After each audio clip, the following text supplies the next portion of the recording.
Welcome on into the Fantasy Football Forge. My name's Steve, and it is time for some draft strategy. Should have already released a video on the draft strategy for 10 team. These are working as always from half PPR, but there should be some conversation about differing formats and team sizes as I go along. But I did picks 1 through 3 video earlier on in the week that should be released. Go check that out if you need to. This video is going to be on the later in the round draft pick strategy, picks 8 through 10 for 10 team. And then I did a 12 team video for kind of the in-between picks. Originally intended that to be relevant for both 10 and 12, but realized that that just doesn't work like that.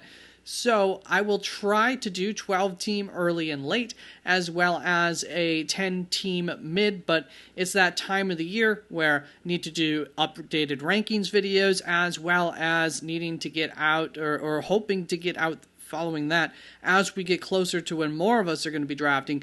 Some of those videos on late risers, guys, and fallers, guys who you maybe have gotten used to drafting at a certain point in the draft, but now you might need to get them a little bit earlier than what the ADP is suggesting, because that just happens this time of the year every year. And as you know, camp news and stuff happens as well, that can change some things. So with all that out of the way, don't forget you can come join us for some mock drafting practice for your drafts Tuesdays, Thursday evenings, 8:30 p.m. Eastern Standard Time.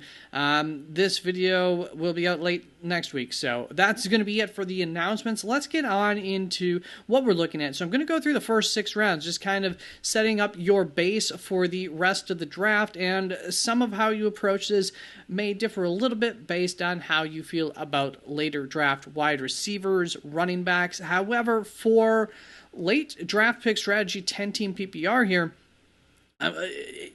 what jumps out to me the first, when I look at the first, the things that we really want to make sure to nail in our draft, the wide receivers and the running back positions, is that this really leans into a wide receiver and a running back, a wide receiver and a running back, a wide receiver and a running back. And, if you're lucky, maybe some of these other wide receivers or running backs might still be available when it comes up to your picks. So that's my primary strategy coming into just initially looking at this. When we look at the other positions, tight ends, quarterbacks, by the way, maybe I should explain this quick, the color coding. I used 2 sources, used the Fantasy Pros ADP as well as Sleepers ADP to help form these categories, these coloring. So red is pretty much, we're not expecting these guys to be available, but they were close enough to on the borderline that I put them up here. There was a chance that maybe on the other source they would have been higher, whatever the case. They just made it into the bottom of the range that I was looking at for ADPs at each of these points in the draft. Same with but any orange or orange and then into yellow, or red into orange, if you were to see that, would just be more questionable, less likely that they'll be available for you. Probably gonna, probably not there, but possibly there for you. Yellow is just right there, right in that range, literally within this ADP of 28 to 33 for rounds 3 and 4 in 10-team PPR is yellow. So then when you see orange to yellow, on one of the sources they were within that ADP, on one of the sources they felt just shy of it by a little bit. Or a little bit more than a little bit, but not by a lot. And then in the yellow to green would mean that, anywhere from being within range, like your first pick of the draft of these 2 picks that you're going to get around the turn, Breece Hall is probably available. He might get taken between then and your next pick if you're at pick 8 or 9. Same with James Cook. And then Alvin Kamara, by all accounts, should be available. But if somebody really likes him in your league, maybe they took him by now, or maybe he goes between your 2 picks. If you do like him, he's the one guy who you probably go for one of these wide receivers instead and wait for Alvin Kamara. If you like him equally to these other guys, you can kind of play that strategy around the turn, knowing that Alvin Kamara will probably still be available for you on your next pick. Other things to remember too when you're drafting around the turns, keep track of your opponents as much as you can, all their positions. But if you're doing a home league, if you're not on a computer or anything where you can see those things, keep track of those quarterbacks and tight ends. That can help you to make a decision in those later rounds when you're drafting those positions. Speaking of those positions, then, tight end, I'm pretty much writing off in these first 6 rounds. Unless you're a big Sam Laporta fan, then you could always take him late. But in terms of Brock Bowers, you're going to be taking him over guys that you should not be taking him over if you reach for him here. If you really want, though, there's your go-to for Brock Bowers here. And then I will talk a little bit about going quarterback here, and you would just kind of apply that similar strategy if you were to pop off at tight end early. But really not going to suggest it based on the talent that is going to be available there, really no matter what. And then when you look at your next picks through in the 3rd and 4th round, Trey McBride's probably not going to be available. If he is available, he is a quote-unquote value at that point. He is my number 1 tight end, so he is, at this point of the draft, I would be fine with you taking him. I don't love taking tight end early, but it would be fine. But also, you might want to go quarterback instead. And this is the only point in the draft early on where it's going to make sense for you to get a quarterback within roughly where the ADP is, if you agree with those ADPs for the early quarterbacks, which, generally speaking, when we get to the Jaden Daniels, the Joe Burrow, I definitely think that their ADPs are fine. In fact, well, we'll get to it more, but this is where you could take one of these two if you like them. Jaden Daniels, supposed to be available, supposed to get taken within this range, so you probably take him with your first pick, depending on what the board looks like exactly. And Joe Burrow, almost certainly, if you want to go in with the strategy of taking a quarterback around here, Joe Burrow should be able to be taken with your 4th round pick. So, once again, when we go to the primary strategy here, I see wide receiver, running back, wide receiver, running back, wide receiver, running back at every turn. But if we're going to go off script like that, if that's not something you want to do, which, by the way, is a really good way to start drafts, it keeps things open for later on values. And I did some practice mock drafts. Actually, why don't I introduce my test draft that I did, where I did that, wide receiver, running back, wide receiver, running back, wide receiver, running back, at each of these turns, and what did I get there? Well, I did get Amon-Ra St. Brown, which might have been even a slight value with that first pick, and I tied that up with Christian McCaffrey, who I like a lot. Now, here's where, if you are in full PPR, if you are in 3 wide receiver, 2 flex leagues, if you're not going to go wide receiver, running back, if you don't like Christian McCaffrey, once again, full PPR, Derrick Henry, Ashton Genty, maybe you don't trust that receiving work, you don't love Christian McCaffrey, you think it's too early for HN, whatever the case may be, exactly, you're not loving the running back options here, I definitely support wide receiver, especially if it's like Malik Neighbors, Collins, or Amon-Ra St. Brown and one of Neighbors and Collins, which are the most likely options. Of course, one of these guys drops you for sure. Get in on that. And if you like Brian Thomas Jr. a lot more than these guys, you're not crazy to think that, I suppose. No, you're not crazy to think that. So that's where my secondary strategy for this first round pick would be wide receiver, because when I look down here at these two, players that are potentially available, 2 players that are going to be available, I'm pretty comfortable going running back, or running back, wide receiver, or wide receiver, running back. And then when you talk about going quarterback, here, running back, quarterback would probably be the choice, especially if you've gone wide receiver here. Of course, it always depends on who's available. But wide receiver, you're going to see some good running backs still going to be available here, even 7th round. But also, when we look ahead, going back to this draft of Amon-Ra St. Brown, T. Higgins, DK Metcalf, Christian McCaffrey.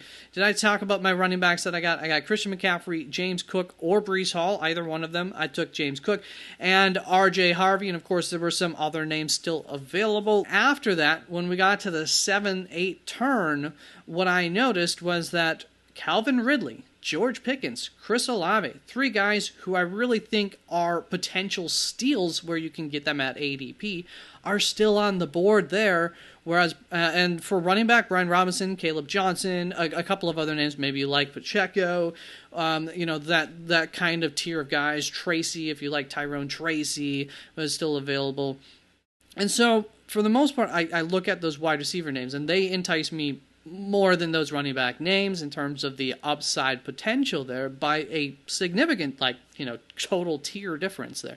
So, if we're thinking tight end, or more likely what's going to be easier to happen, if we're wanting to go quarterback early, we're wanting to pop off on a quarterback here at the 3-4 turn, then we're sacrificing a wide receiver. That's why I got running back, or running back, quarterback here, wide receiver, running back, of course, the first strategy. And then depending, maybe you went wide receiver here, so then you're definitely taking a running back here. But this is where I will sacrifice on getting in on the Garrett Wilsons, the T. Higgins especially. JSN, Ladd McConkey, I'm probably going to want to take them. Tyreek Hill, if I'm just trying to follow a strategy, I definitely might take a quarterback over that, despite maybe regretting that in the future. But when I can come back around and get a Ridley, Pickens, Olave a little bit later, it makes me feel a little bit better about getting one of those top-end quarterbacks. So what I did sacrifice wide receiver early, and this is the roster that I ended up with. At quarterback around this turn, Lamar Jackson was still available. See, this isn't always going to be perfect. Things happen in your drafts. Even when the computer drafts based on ADP, which this chart is based on, still there are swings. I think in your home leagues and everything, there are going to be more wild differences between ADP and what actually happens in your draft. So there we go. Lamar Jackson falls, and Jaden Daniels was still available as he's supposed to be, as I'm sure Joe Burrow was, but Lamar Jackson was available there, so I for sure took him. Obviously love getting Lamar Jackson. And my receivers, I still got Amon-Ra St. Brown, and then I got DK Metcalf here still. And for my running backs, I still got Christian McCaffrey. I had my choice once again of James Cook or Breece Hall, I think are the top 2 that are available there. And then in round 6, I could have taken Travion Henderson, Aaron Jones, Joe Mixon, R.J. Harvey, or Tony Pollard to match up with the DK Metcalf pick there. So I had a very clear, nice group of guys that I like slightly different than one another, but nonetheless, I don't feel like I'm missing out on too much when I go ahead and take DK Metcalf and then take one of those that's available there. That actually might even be after. I think DeAndre Swift was also available, but I went DK Metcalf instead of popping on DeAndre Swift, who I assumed was going to be taken around that turn before my next pick. I went from the 9 pick, by the way, so right in between here for these picks. And then when it came to round 7 to add to Amon-Ra St. Brown, DK Metcalf, round 7 and 8, I was able to get George Pickens and Chris Olave, and if you like Calvin Ridley more than Pickens, I could have taken Ridley over Pickens there, as well as, of course, some other options, but those via ADP and via my personal rankings were the top 3 available. So that looks nice. Amon-Ra St. Brown, DK Metcalf, George Pickens, Chris Olave. I'm feeling pretty darn good about my wide receiver room. I honestly, I look at that and I compare that to the Amon-Ra St. Brown, T. Higgins, DK Metcalf, and then one of those wide receivers probably. And I'm not feeling any worse for the wear. Plus, I popped off and I got Lamar Jackson in the meantime. And my running back room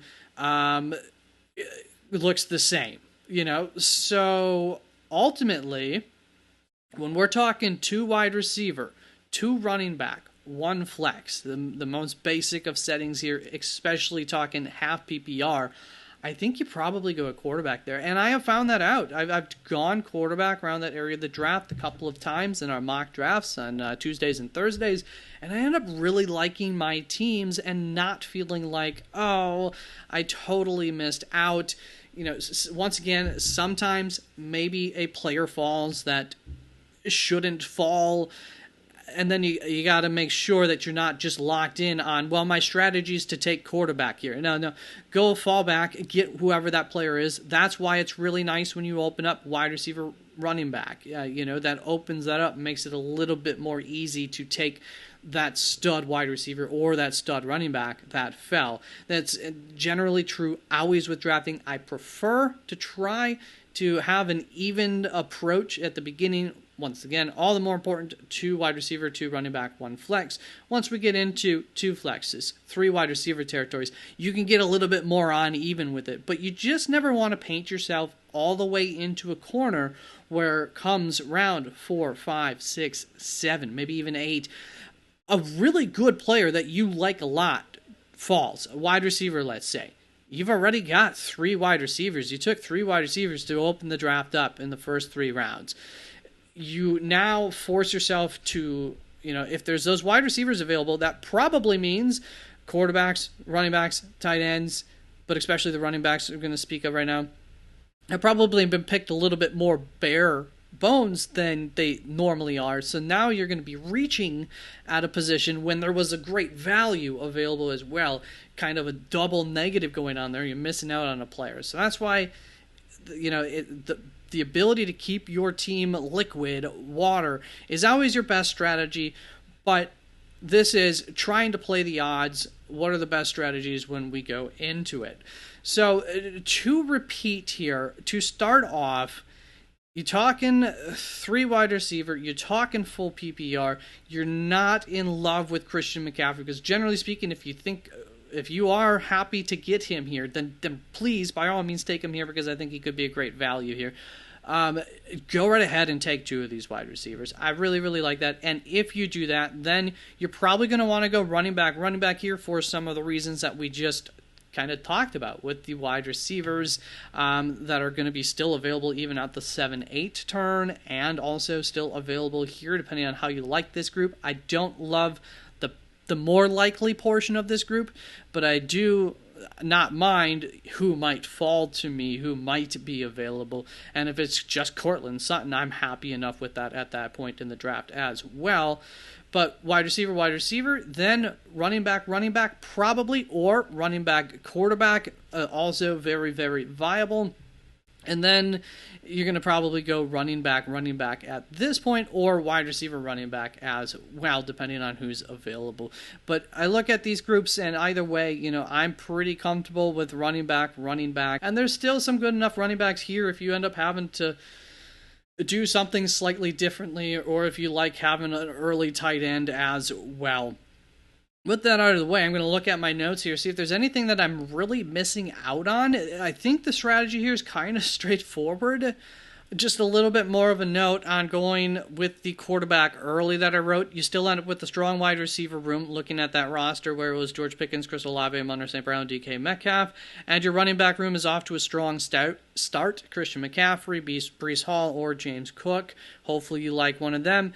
Or maybe you liked somebody else that was available, Alvin Kamara, maybe Kyren Williams or Chase Brown, which would be nice. They weren't available in that specific, these mock drafts that I had done on Fantasy Pros. But then we're adding to that, too, another solid guy, Henderson, Jones, Mixon, RJ Harvey, Tony Pollard, DeAndre Swift, somewhere in that group as well.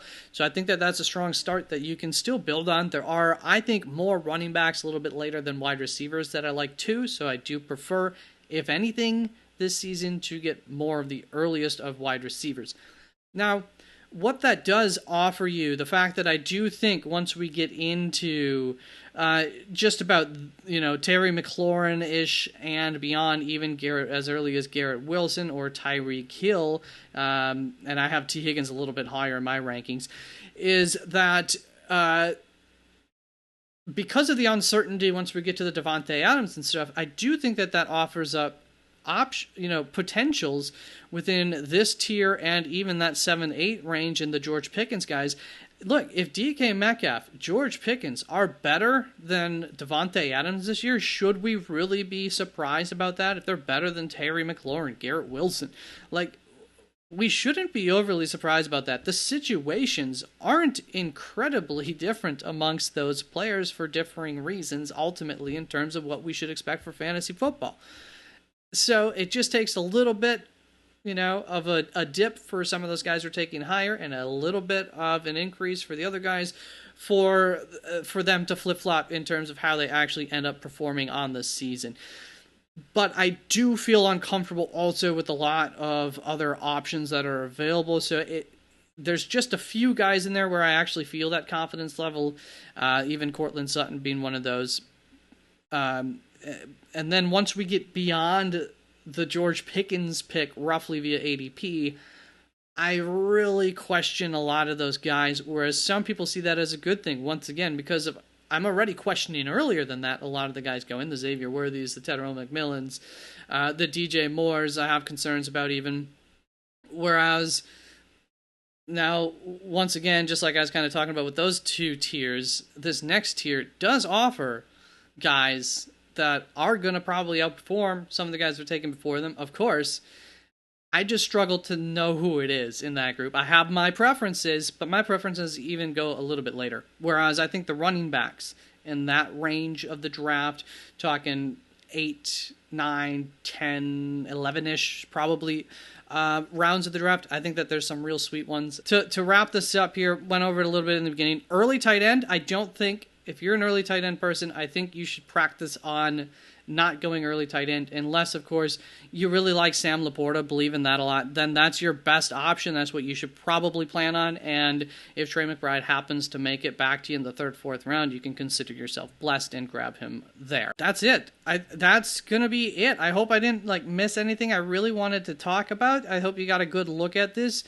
I will save this sheet in case it's something that somebody in chat says that they would like, then I'll do that. Otherwise, I hope to see you around. I appreciate you guys very, very much, and I hope that this was helpful for you. Bye-bye.